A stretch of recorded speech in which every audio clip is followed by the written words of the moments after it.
চলো এবার রং খেলার লাস্ট ভিডিওটা পোস্ট করে দিই। ঘরে রাধাকৃষ্ণকে পুজো দেওয়ার পর আমার পাড়ার সব বান্ধবীরা চলে এসেছিল আমাকে রং মাখাতে। প্রতি বছর দোলের দিন বান্ধবীরা আসে আমাদের বাড়িতে আর আমি যাই তার পরের দিন মানে হোলির দিন পাড়ার বন্ধুদের সাথে রং খেলতে। এই বছরেও সেই প্ল্যান ছিল হোলির দিন পাড়ার সব বন্ধুদের সাথে জমিয়ে রং খেলবো, কিন্তু তার হলো কোথায় ওই যে ভাং খাওয়ার পর আমি তো দুদিন নিজের মধ্যেই ছিলাম না। কি নাও দাও উড়ি বাবা কি হলি ওই যা নিজের মাথা দিয়ে না দিয়ে দে খালি গায়ে গেলে ভালো তো হ্যাঁ তো পালিশ করে দিতে ভালো করে বাবা হ্যাঁ করে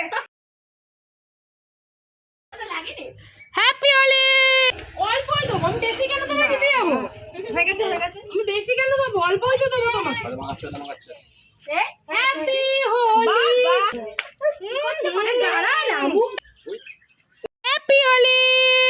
কেমন লাগলো ভিডিওটা জানিও, দেখা হচ্ছে পরের ভিডিওয়।